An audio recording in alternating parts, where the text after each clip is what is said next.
오늘은 호수의 크기에 대해서 공부를 하겠습니다. 자, 호수의 크기를 어떻게 나타내는가? 호수의 크기를 나타내는 지표들이 많이 있습니다. 여러 가지가 있어요. 거기에 대해서 소개를 하겠습니다. 자, 호수의 크기를 나타내는 데 있어서 제일 먼저 필요한 그 자료가 수심도입니다. 영어로는 bathymetric map라고 하는데 이 수심도를 먼저 확보하는 것이 호수의 크기를 계산하고 여러 가지 지표를 계산하는 데 필수적인 자료입니다. 수심도를 해발 고도별로 측정을 해가지고 수면적을 구하는 거죠.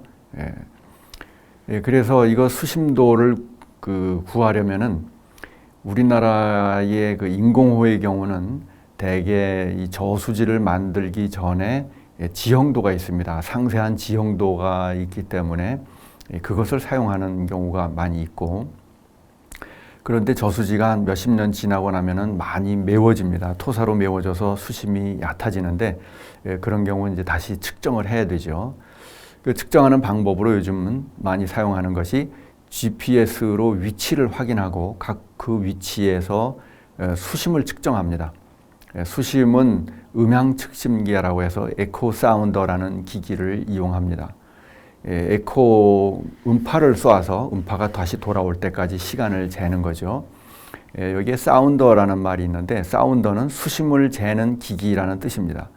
사운드가 소리라는 뜻의 사운드하고 같은 단어이지만 이 사운드는 소리라는 뜻이 아니고 해양의 용어입니다. 해양에서는 사운드가 수심을 측정한다라는 전문 용어입니다. 그래서 사운더라는 것은 수심을 측정하는 기계다라는 뜻이 되는 거죠. GPS와 연계된 측심계를 달고 배를 운행을 해서 호수 안을 막 돌아다니면은 각 지점에서의 수심이 계속 측정이 됩니다. 그렇게 해서 이것을 나중에 모은 다음에 GIS 툴을 이용해서 수심도를 만들어내는 거죠. 이렇게 해서 수심도를 확보한 다음에 그 다음에 여러 가지 호수의 크기를 측정할 수가 있게 됩니다. 제일 먼저 호수의 크기를 나타내는 그 지표로서 호수의 길이가 있습니다. 길이는 보통 L이라고 표현을 하는데 그 호수의 장축 방향의 길이를 뜻합니다. 그러니까 대개 호수가 뭐 타원형이거나 원형이거나 이런 경우에 약간 긴 쪽의 길이를 재는 거죠. 그런데 이 장축의 길이라고 하는 것이 우리나라의 나뭇가지형 호수의 경우는 좀 애매합니다. 직선거리로 하면은 꾸불꾸불하게 구부러진 호수의 경우는 장축 방향 길이를 측정하기가 좀 정의하기가 애매하죠. 그래서 꾸불꾸불 구부러진 그 나뭇가지형의 호수는 호수의 중앙부를 따라갑니다. 호수의 중앙부를 따라가면서 길이를 재서 호수의 길이로 사용을 합니다. 그 다음에 또 호수의 길이에서 문제가 되는 것은 이 만입된 부분이 길게 여러 개가 있을 경우에 그것도 길이에 포함을 시키느냐 마느냐 이런 것들은 명확하게 정의하기 어려운 좀 애매한 부분이 있습니다. 타원형의 자연호를 기본적으로 대상으로 본다면은 이렇게 장축 방향의 길이가 된다는 거죠. 그 다음에 호수의 크기를 나타내는 것으로서 중요한 것이 수면적입니다. 보통 A라고 표시를 하는데 수면적이 중요한 이유는 뭐냐면 생태학적으로 이 호수의 크기를 좌우하는 데 있어서 가장 중요한 게 호수의 길이나 깊이보다도 수면적이에요. 생태학적으로는. 왜 그러냐 하면은 그 호수에서 생산되는 유기물의 양, 플랑크톤의 양을 결정하는 것은 바로 면적에 비례하는 이 수면적에 비례하는 지표입니다. 태양 에너지가 들어와서 광합성을 하죠. 그런데 태양 에너지는 깊이에 비례하는 게 아니라 면적에 비례하죠. 그래서 이런 것들을 에어리얼 프로세스라고 합니다. 볼루메트릭 프로세스가 아니라 에어리얼 프로세스죠. 면적에 비례하는 프로세스. 그래서 수면적이 넓으면 태양 에너지가 광합성되는 양이 많다 이런 뜻입니다.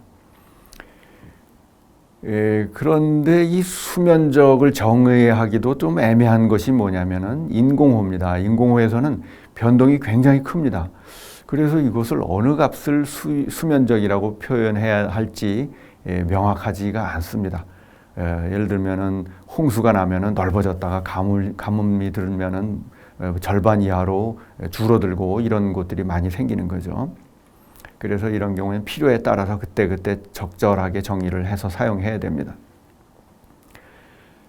수면적은 어떤 방법으로 측정하느냐 하면은 요즘은 수심도를 만들고 나면은 그 수심도를 가지고 GIS 프로그램을 사용해서 그 해발 고도에 해당되는 면적을 구할 수가 있습니다.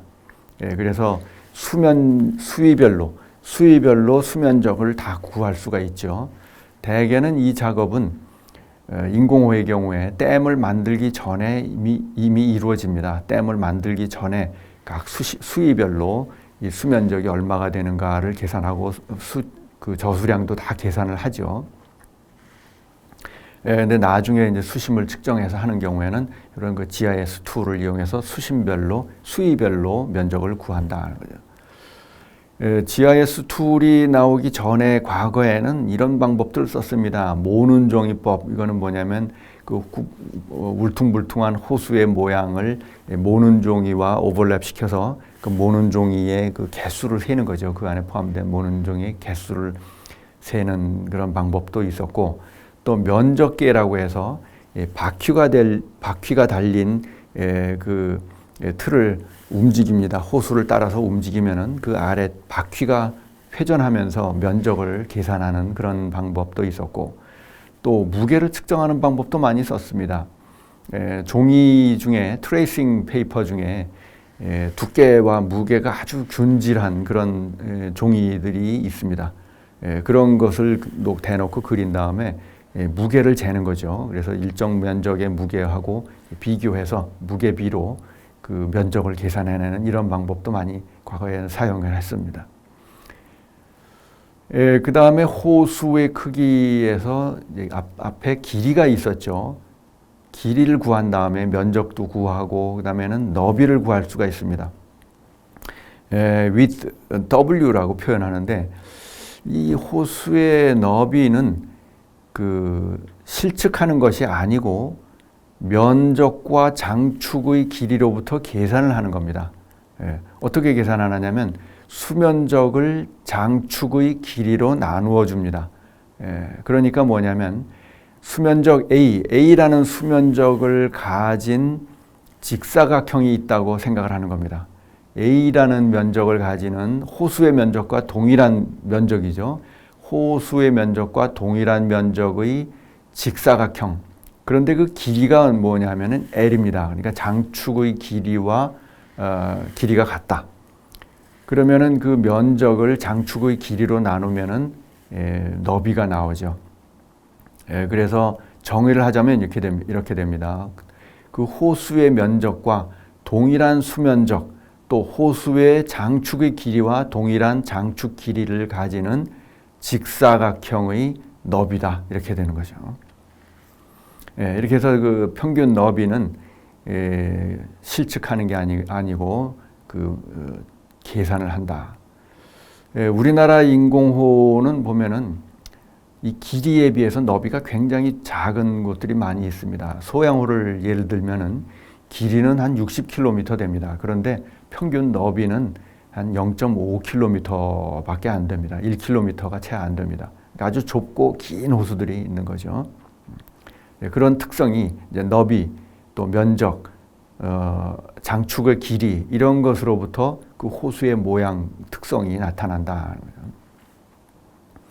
그 다음에 호안의 길이라는 것이 있습니다. 호안의 길이는 호수의 모양을 지도에서 따라가면서 이제 거리를 재는 것인데, 이것도 요즘 GIS 툴로 그 길이를 쉽게 구할 수가 있습니다. 과거에는 조그만 바퀴가 달린 거리 측정기가 있었습니다. 바퀴가 달린 거리 측정기로 그 호수의 모양을 따라서 이렇게 이동을 하면은 바퀴 회전수로부터 그 길이가 측정이 되는 그런 기기를 사용했었습니다. 호환의 길이라고 하는 것은 이제 호수가 울퉁불퉁하면 길어지는 거죠. 그것을 이제 측정할 때 사용이 됩니다. 자, 호환이 얼마나 울퉁불퉁하고 기냐 또는 원형으로 아주 단순한가, 이것을 나타내는 지수가 호환 발달 지수라고 번역을 했는데, 영어로 Shoreline Development Index라는 것이 있습니다. 영어로 SDI 이렇게 부르는데, 호환이 얼마나 복잡하게 발달되어 있느냐 하는 것이죠. 그 호환의 굴곡 정도를 나타낸다. 어떻게 계산하느냐면 호환을 측정을 합니다. 호환을 측정을 한 다음에 원주의 길이로 나눈 비입니다. 자, 원주. 근데 원주는 뭐냐 하면은 호수와 동일한 면적 A라고 하는 면적을 가지는 원을 가상을 합니다. 그러면 그 원의 원주가 계산이 되죠. 면적이 A니까 그 원의 길이가 바로 2 루트 파이 A입니다. 그 값으로 나눠주는 것이죠.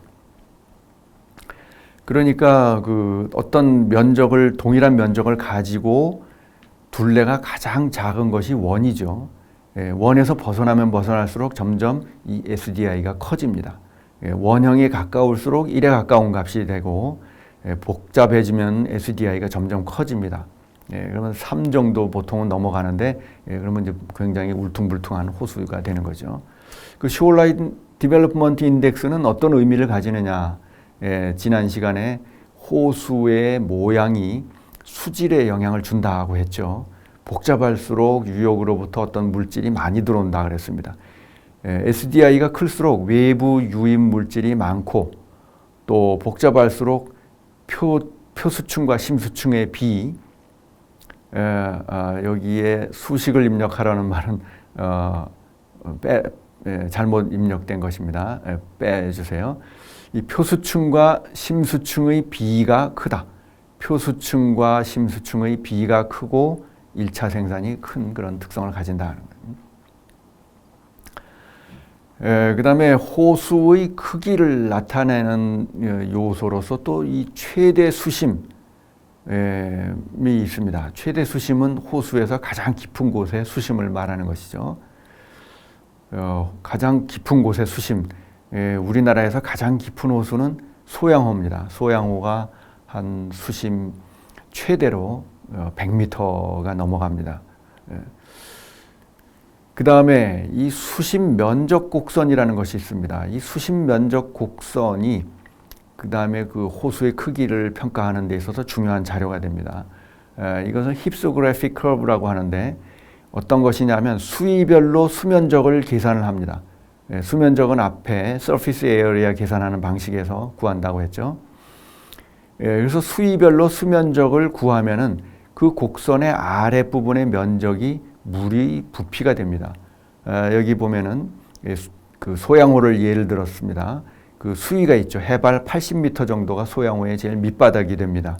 그리고 해발 198m가 소양호의 최고 만수위가 됩니다. 그때 면적이 쭉 나와 있죠. 0부터 시작해서 최대로 채워지면 거의 70제곱킬로미터에 해당이 됩니다. 그러면 예를 들어서 수위가 150m다고 하면은 그 아래 면적이 바로 그 저수량이 됩니다. 그 아래 면적을 적분하면 그 적분한 곳이 이제 저수량이 되는 거죠. 그렇게 해서 저수량을 계산할 때 이 힙소그래픽 커브, 그러니까 수심별로 면적을 쭉 이렇게 플러트를 해줍니다. 수심별로 면적을 플러트를 해서 이런 커브를 만든 다음에 이 아래 면적을 적분을 하면 그게 저수량이 됩니다. 이렇게 해서 그 저수량은 수층당으로 계산이 됩니다. 예를 들면은 수위가 150m이면은 저수량이 얼마, 160m면 저수량 얼마, 이런 식으로 쭉 계산이 되는 거죠. 그 다음에 평균 수심이라는 것이 있습니다. 이 평균 수심은 mean depth라고 하는데, 보통 Z mean 또는 Z의 표면 위에 바를 그리기도 합니다. Z 바라고 표현을 하기도 합니다. 이것은 그 호수를 여러 가지로 수질을 모델링하고 여러 호수를 비교할 때 굉장히 중요한 그 지표로 사용이 됩니다. 그런데 이 평균 수심은 수심을 측정해서 평균을 하는 것이 아닙니다. 측정해서 구하는 게 아니고 어떻게 구하느냐 하면 저수량을 수면적으로 나누어 줍니다. 이렇게 해서 계산을 하는 겁니다. 저수량을 수면적으로 나눈다. 이것은 무슨 뜻이 되느냐 하면 현재 호수와 동일한 수면적을 가지고 또 저수량도 같아요. 저수량도 같고 수면적이 같아요.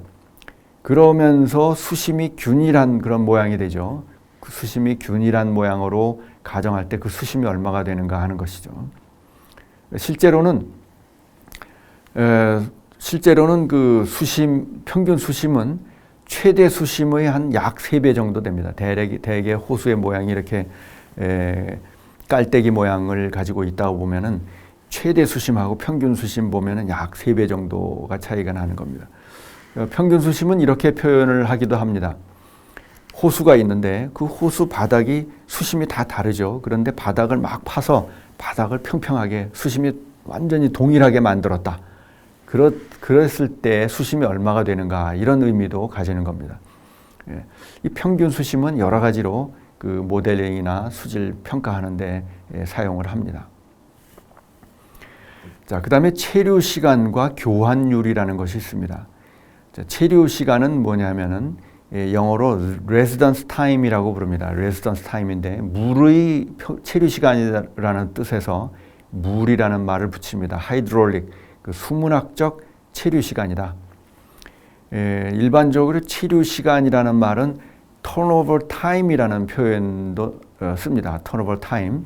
근데 turnover time은 물에만 쓰는 게 아니고 모든 것 다 씁니다. 경제에서도 쓰고 무슨 여러 가지 그 물질의 순환에서도 쓰고 물에서 turnover time 또는 residence time이라고 할 때는 어떻게 계산하느냐면 저수량을 유입수량으로 나눕니다. 저수량을 유입수량으로 나눠요. 그러면은 어떤 개념을 가지느냐면 통계적으로 그 저수지에 들어온 물이 평균적으로 며칠을 머물다가 호수에서 빠져나가는가 이렇게 되는 거죠. 그래서 단위가 타임의 1승이 됩니다. 타임의 1승 보통 데이나 이어로 나타내죠. 이 아래 그 다음에 교환율이 있는데 교환율과는 역수관계가 됩니다. 체류 시간은 생태학적으로 굉장히 그 큰 의미를 가집니다. 체류 시간이 길면은 한 2주 이상 되면 호수의 특성을 나타내고 한 일주일 이하가 되면은 거의 하천에 가까운 특성을 나타낸다. 그래서 체류 시간은 그 호수인가 하천인가 거기 생태계가 얼마나 유수성이 강한가 정수성이 강한가 이런 것을 평가하는 데 중요한 파라미터로 쓰입니다. 이 체류 시간의 역수가 교환율입니다. flushing rate라고 하는데 flushing이라는 말은 그 물을 이렇게 빼낸다는 뜻이죠. turnover rate라는 표현도 씁니다. turnover rate라는 말은 무슨 뜻이냐면 어떤 그 물질이 있는데 단위 시간 동안 계속 이것을 새로 교체를 해줍니다. 교체를 해주는데 몇 번이나 교체해 주는가. 저수지 같으면은 저수지에 물이 고여 있습니다. 그런데 새 물이 들어오죠. 1년에 몇 번 물을 교체해 주는가 평균적으로 그런 개념이 됩니다. 그래서 저수량분의 유입수량 이렇게 되는 거죠. 예를 들어서 저수량에 비해서 연간 유입수량이 2배다. 그러면 교환율은 2가 되는 겁니다. 그래서 2 per year, 1년에 2번 교환을 해준다 이런 뜻이죠. 우리나라 많은 저수지들이 교환율은 대개 1년에 한 4회 이상 정도를 가지게 됩니다. 단위는 체류 시간과 반대죠. 역수니까 타임의 마이너스 1승이 됩니다. 우리나라 그 주요 몇 개 호수에서 이 체류 시간과 평균 수심 이런 것들을 계산한 사례를 한번 보여드리겠습니다. 근데 여기 계산한 값은 여기 보면 어떤 것이 있느냐면은 유역 면적이 있고 만수 면적이 있습니다. 이게 저수지의 에어리아죠, 서피스 에어리아. 그 다음에 총 저수량이 있고 연간 유입 수량 Q죠, 이것이. 그 다음에 체류 시간, 레지던스 타임이고, 평균 수심, mean depth입니다. 계산하는 방식은 이 저수량을 이 유입수량으로 나눠 가지고 이 평균 체류 시간 계산이 되고, 또 이 저수량을 만수면적으로 나누면은 이 평균 수심이 계산되고 이렇게 됩니다. 몇 개 특징적인 호수를 보면은 여기 저수량이 큰 호수가 있죠. 8호호, 소양호 굉장히 저수량이 큰 호수입니다. 또 충주호 굉장히 큽니다. 우리나라에서 저수량이 가장 큰 1등이 이 소양호입니다. 2등이 충주호입니다. 27억 톤, 29억 톤. 이 큰 호수들은 체류 시간이 굉장히 깁니다. 소양호가 우리나라에서 체류 시간이 가장 긴 호수에 해당이 됩니다. 500일, 실제로는 한 270일 정도 됩니다. 왜냐하면은 저수량이 이렇게 총 저수량으로 늘 완전히 채워져 있질 못해요. 평균 저수량은 한 절반밖에 안 됩니다. 그래서 연평균 체류 시간은 한 500일 되지만 실제로는 한 270일 이 정도 됩니다. 그 다음에 충주호도 좀 길죠. 그에 비해서 이 팔당호를 보면은 팔당호는 유역 면적이 굉장히 큽니다. 왜냐하면 하류에 있죠. 북한강과 남한강이 다 모여서 합쳐지는 하류에 위치하고 있기 때문에 유역 면적이 굉장히 크고, 따라서 연간 유입 수량도 굉장히 많습니다. 소양호의 유입 수량이 뭐 한 2억 톤, 20억 톤 정도 되는데 여기는 165억 톤 이렇게 되죠. 그러니까 체류 시간이 굉장히 짧아집니다. 5일밖에 안 되죠. 5일밖에 안 되고, 또 평균 수심이 좀 얕은 호수입니다. 6m 이렇게 되고, 평균 수심이 제일 깊은 호수가 소양호입니다. 40m. 실제로 연평균 저수량으로 계산해 보면 한 30m, 35m 정도 됩니다. 소양호가 우리나라에서 가장 깊은 호수이고, 소양호는 사실 세계적으로도 깊은 저수지에 속해요. 인공호로 보면은. 일본에서는 거의 보기 힘든, 그러니까 어떻게 보면은 너무 크게 만들지 않았나 하는 생각이 들 정도로 큰 저수지에 해당이 됩니다. 이렇게 해서 그 체류 시간이 굉장히 긴 호수가 있는가 하면은 이렇게 짧은 호수가 있다. 그러니까 팔당호는 거의 하천에 가까운 호수입니다. 호수와 하천의 경계선에 있다고 봐야 되죠. 유속이 좀 빠를 때는 하천이고, 유속이 좀 유량이 적을 때는 호수에 가깝고 이렇게 되는 겁니다.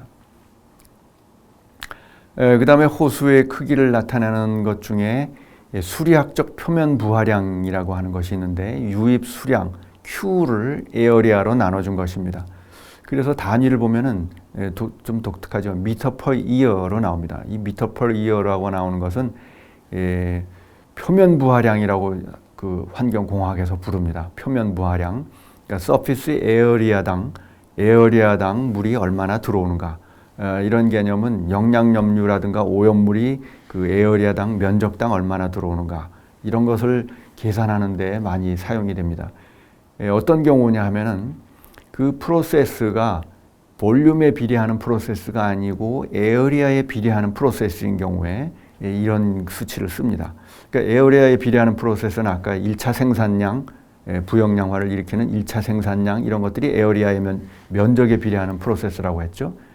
그러니까 부역량화를 결정짓는 요인은 뭐냐면 수면적당 인이 얼마나 들어오느냐 이렇게 됩니다. 그러니까 부피에 비해서 물이 얼마나 들어오느냐가 중요한 게 아니고 수면적당 인이 얼마나 유입하느냐가 그 부역량화를 결정짓는 거죠. 식물 플랑크톤의 1차 생산량. 그 외에 환경공학에서는 침전지 같은 것도 침전지 면적 또는 여과지, 그 샌드 필터 이런 거 보면 면적이죠. 그 면적 대비 오염 부하량이 얼마나 들어오는가, 이런 개념으로 지표를 쓰기 때문에 그때도 이 표면 부하량을 사용합니다. 유량을 에어리아로 나눠주는 거죠.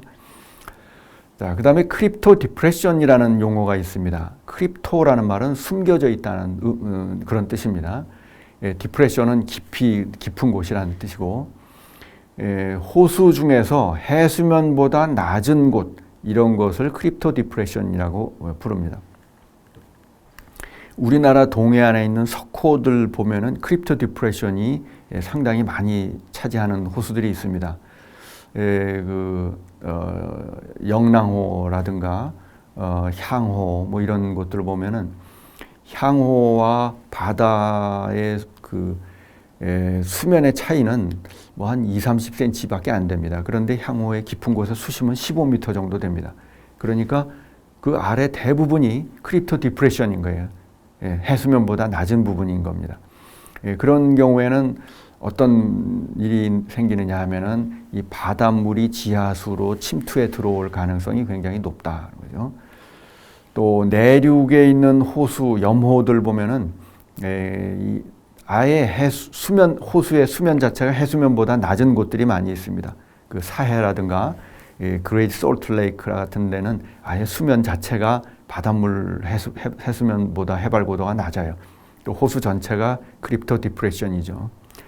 이 크립토 디프레션이 석호에서는 어떤 그 의미를 가지느냐 하면 메로믹시스, 부분 혼합, 혼합이 잘 안 되는 바닷물과 담수가 잘 혼합이 안 되는 그런 원인이 되기도 합니다. 그다음에 호수의 크기를 나타내는 요소로서 유역이라는 것이 있습니다. 워터쉐드라고 보통 부르는데 유럽에서는 캐치먼트 에어리아라는 용어를 종종 쓰기도 합니다. 그리고 과거에는 책을 보면은 드레이니지 베이슨이라는 용어를 쓰기도 했는데 요즘 미국에서는 거의 다 워터쉐드라는 하나의 단어로 간단하니까 아마 그런 것 같아요. 다 워터쉐드라는 말을 주로 씁니다. 그러니까 워터쉐드라는 말은 빗물이 떨어지면은 어느 호수, 어느 하천으로 들어가느냐를 가지고 경계를 만드는 거죠. 그래서 워터쉐드 단위로 그 수지를 관리하는 단위가 형성이 됩니다. 예를 들면은 총량 관리제를 실시한다 그러면 워터쉐드 단위로 실시를 하고 또 수질 그 관리 계획을 세워도 그 워터쉐드 단위로 세우고 심한 경우에는 아예 법규 자체가 다른 경우들도 많이 있습니다. 플로리다에 가면은 워터쉐드 단위로 플로리다를 4개 구역으로 나눠 가지고 물 관리를 완전히 자치적으로 달리합니다. 그래서 행정구역과는 달리 워터쉐드 단위로 관리를 한다.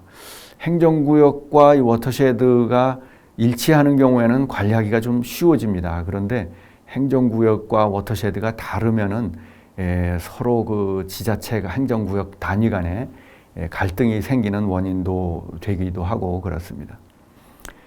자, 워터쉐드를 저수량으로 나누어주는 이런 그 지표가 있습니다. 에어리아 나누기 볼륨 이거죠.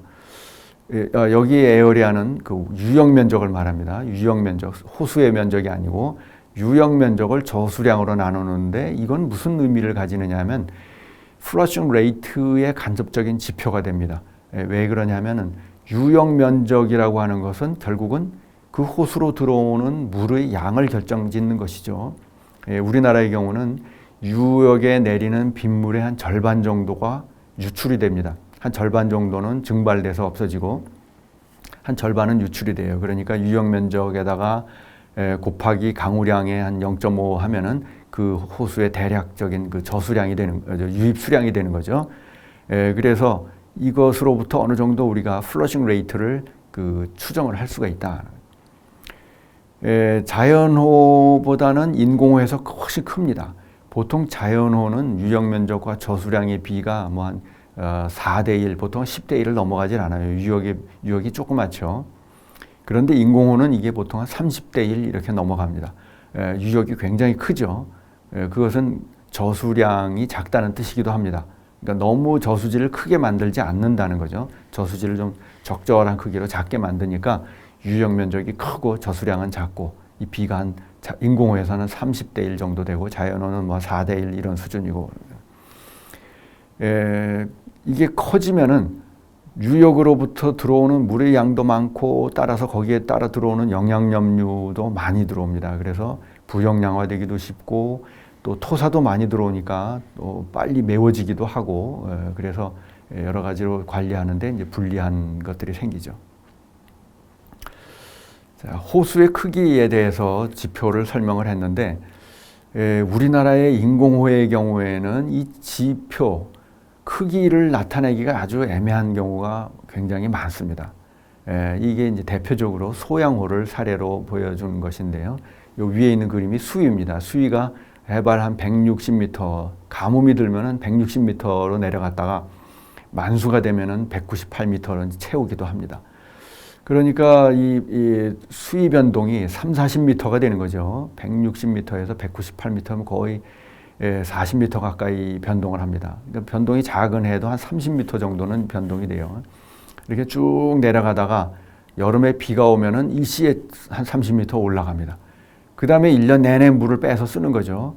그 다음에 또 비가 오면 채워 쓰고 1년 내내 물을 빼 쓰고 이렇게 되는 겁니다. 그러면 저수량은 어떻게 되느냐면 이렇게 됩니다. 아래쪽 그림이 저수량입니다. 여기 보면은 소양호의 최대 저수량이 한 29억 톤 되는데 완전히 채우는 일은 굉장히 드뭅니다. 보통은 한 20억 톤 이내에서 20억 톤을 넘어가면은 수문을 열어서 물을 방류합니다. 그것은 홍수에 대비하기 위해서 그런 거죠. 홍수가 났을 때 물을 가둘 여유가 있어야 하류의 홍수를 막을 수가 있습니다. 그래서 최대 저수량은 29억 톤이지만 물이 이렇게 채워지면은 곧바로 조금 지난 다음에 수문을 열어서 물을 쭉 뺍니다. 그래서 한 20억 톤 정도로 유지를 하는 거죠. 그래서 저수량을 보면은 10억 톤에서 20억 톤 사이입니다. 그리고 평균으로 하면 한 15억 톤 정도 될 거예요. 그러니까 만수 최대 저수량의 한 절반 정도만 채우고 있는 거죠. 그래서 이 크기가 워낙 변동이 크고 최대 저수량의 절반밖에 안 채우고 있고 하기 때문에 이 크기를 명확하게 정의하는 것이 거의 불가능한 상태가 됩니다. 이렇게 호수의 크기가 크게 변동한다는 것은 생태학적으로도 또 의미가 있습니다. 뭐냐면 수위 변동이 너무 큰 호수는 주변에 수초가 없어요. 만수위 때는 이렇게 수위가 높다가 저수위에는 내려갑니다. 그럼 이 사이는 완전히 노출이 돼 가지고 다 말라 죽고 물이 차면은 물에 잠겨서 식물이 죽어버립니다. 그랬다가 또 빠지면은 말라 죽고 또 그 수위가 변동하는 동안에 파도에 의해서 주변이 다 침식이 됩니다. 그래서 호수를 가보면은 소양호나 파로호 이런 큰 댐들 가보면은 수변에 식물이 살지 못하는 불모지대가 쭉 생깁니다. 그런 나대지가 생기는 것을 생태학적으로 좀 개선하기 위해서 이런 조그만 댐을 만들기도 합니다. 호수 안에 호수댐을 또 만드는 거죠. 그러면은 물이 늘 고여 있기 때문에 거기는 식물이 죽지 않고 살아남아 있으면서 여러 가지 동물들이 서식처가 되고 동물을 생존시키게 할 수 있는 그런 곳이 생태학적 서식지가 된다는 거죠. 파로호의 양구읍앞에도 하나 만들어져 있고 화천군의 간동면에도 설치가 되어 있습니다. 이것은 10여 년 전에 내가 환경부에 건의를 해서 수질 개선과 생태계 개선을 이 두 가지 목표를 위해서 제안을 해가지고 이게 만들어진 것입니다. 오늘 호수의 크기에 대해서 여러 가지 지표의 설명을 했습니다.